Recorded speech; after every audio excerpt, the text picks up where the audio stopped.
Capítulo 20, último capítulo. Missão concluída.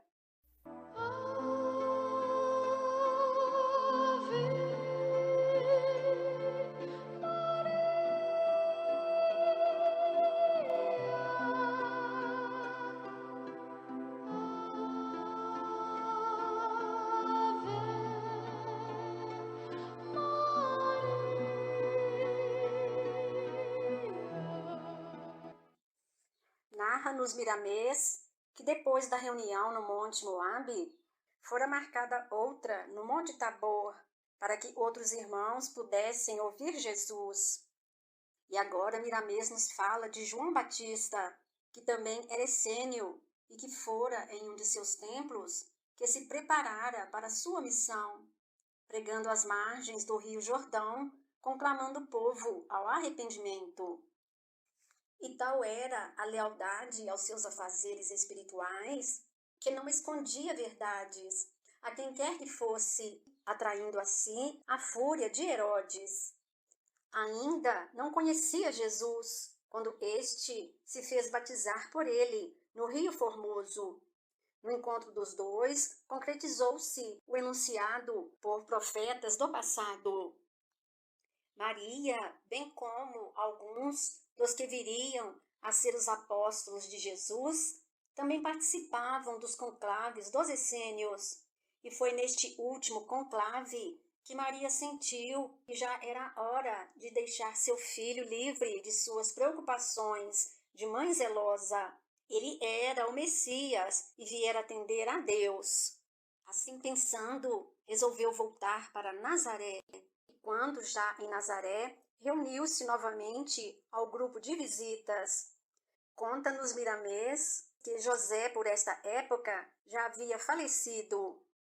O povo de Nazaré não havia se esquecido do Messias, e os boatos continuavam a correr. Quem sabe o Messias não fora raptado pelos soldados de Herodes? E os essênios continuavam seu trabalho de pregação, lembrando ao povo das profecias e que o Messias, a qualquer hora, iria aparecer para libertar o povo e todas as nações do mundo. João Batista e seus discípulos pregavam à beira do Rio Jordão, e quando com 29 anos o Messias foi a Nazaré com alguns irmãos da ordem e sentiu a voz do Pai a lhe dizer: chegou a hora de consolidar o trabalho, agir à luz do dia, falar e não se calar, colocar a luz em cima da mesa, mostrar a todas as consciências os caminhos de redenção da humanidade, entregando a boa nova ao povo pelas vias do coração. E após, Jesus se encaminha até João Batista para ser batizado por ele. E João falou sobre Jesus ao povo. E como era muito conhecido, a notícia de que o Messias havia regressado se espalhou. E eis que, convidado por sua mãe, Jesus a acompanhou às bodas de Caná, onde aconteceria a transformação da água em vinho. E tal acontecimento foi o primeiro marco do acoplamento do divino ao humano. Foi a luz despejada e transformada em vida para a humanidade. Foi o estalo de luz a despertar os que dormiam. A notícia correu como um raio por toda a Judéia e nos países vizinhos, de que o Cristo estava operando milagres. A fé se transmutava em esperança para um povo sofredor. E após o mestre começou a arrebanhar os seus discípulos. Maria era muito assediada pelo povo, que queria saber sobre o Messias, e a todos ela atendia. E digno de nota, Maria sempre visitava o Vale das Flores, local onde viviam os rancinianos segregados da sociedade, sendo que os visitava sozinha, pois que o odor ali era forte, devido a muitos já terem partes de seus corpos em decomposição.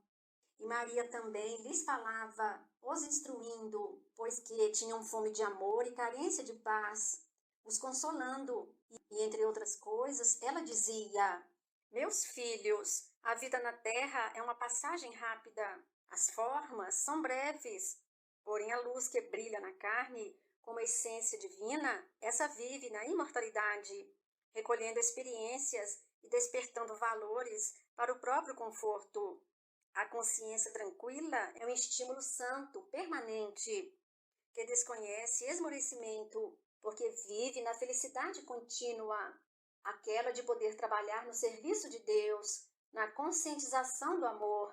Agora, eu já posso pedir a todos vós como mãe e companheira, para que não blasfemeis em hipótese alguma. A blasfêmia é um corrosivo da alma, que tira o sossego da consciência. Compreendo que estáis afastados das criaturas que chamais de sãos. Entretanto, não sabeis que muitos deles são mais enfermos do que todos vós juntos?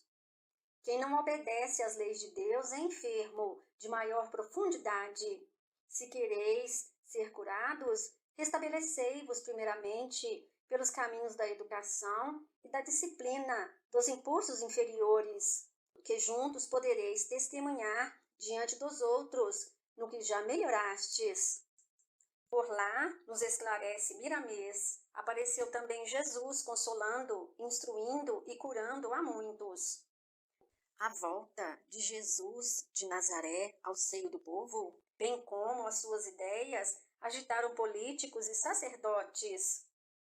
Jerusalém estava fervilhando de criaturas de todas as procedências para ouvi-lo e vê-lo, mas ele não tinha pouso certo. Era um verdadeiro andarilho de Deus, e por onde passava pregava a renovação das pessoas. A boa nova era oferecida com alegria e entusiasmo para todos os que pudessem ouvi-lo. A esperança dos sofredores invadiu seus corações, acordando-os para a luz da verdade. Eram curados leprosos, erguidos paralíticos e cegos enxergavam. Aflitos eram consolados, e os loucos obedeciam-no, como cordeiros que vinham em busca do carinho do pastor. E agora já se haviam passado os 3 anos de pregações e curas. Roma o temia pela sua força e feitos, principalmente Herodes e Pilatos. Herodes era governador da Galiléia e Pérea, e Pilatos, Samaria e Judéia. O ambiente estava carregado com Cristo e sua doutrina, combatendo formalismos e hipocrisias. E como Jesus se encontrava em Jerusalém, por época da festa da Páscoa, Maria para lá partiu, também acompanhada discretamente pelos essênios. Estava ela e todos apreensivos. Maria conhecia o filho que tinha e sabia que ele daria a própria vida na confirmação da verdade e que não temia quaisquer afrontas religiosas ou políticas. Somente ouvia o Pai, que se encontrava no céu e em seu coração. E eis que lhes chega a notícia: Jesus fora condenado pelo medo de Herodes e a covardia de Pilatos.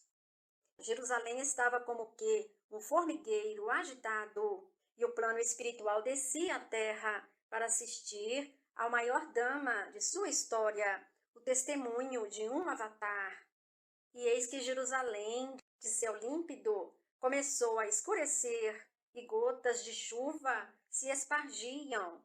Dir-se-ia, nos diz Miramês, que o céu estava chorando.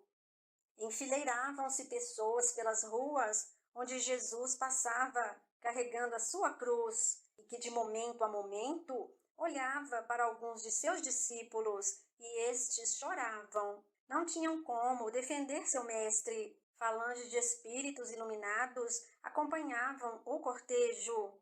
E como todos sabemos, Jesus foi erguido em uma cruz entre 2 ladrões.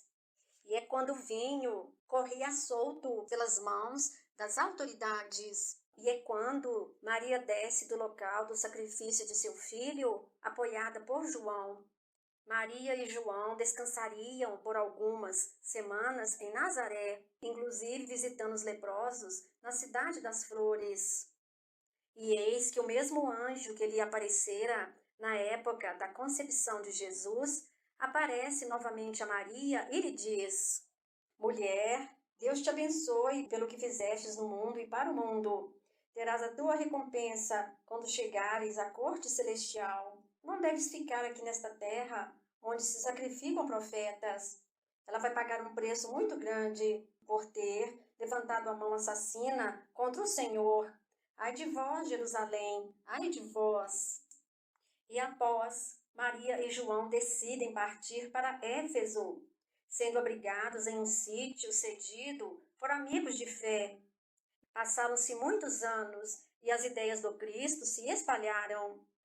Maria, aí em Éfeso, atendia peregrinos que em busca vinham de consolo e paz. João saía para vários lugares a pregar a boa nova. E após, em determinado momento, quando atendia a muitos, viu ela vagarosamente vindo um ancião, sentindo mais e mais a aproximação deste, um perfume embriagador que somente sentia quando em presença de seu filho. E quando já próximo, Maria pega nas mãos do ancião e sente vontade de beijá-las, o que fez com ternura. No mesmo instante, notou os sinais dos cravos, olhou para os pés e viu a mesma coisa. Ergueu a vista e certificou-se que realmente era Jesus, o seu filho do coração. Quis gritar com todas as forças, mas não conseguiu. Ele, em modificando-se, transformou-se em luz, abriu os braços com toda ternura e lhe falou: Vem, mãe, meu pai quer que sejas a rainha dos anjos no meu reino. O perfume recendeu em todas as direções. Uma falange de espíritos luz cantava a alegria dos céus. Luzes e cores inundaram o ambiente. E Miramês termina este capítulo narrando: hoje, passados mais de 2000 anos, é que começamos a entender a importante ação desse espírito luminar que se chamou Maria, a quem a nossa pequenez espiritual convencionou chamar de Mãe Santíssima, que piedosamente aceitou o título, favorecendo-nos ainda com a sua presença maternal junto aos aflitos, que, inconformados com a indigência espiritual em que se identificam, buscam um consolo que lhes favoreça a evolução.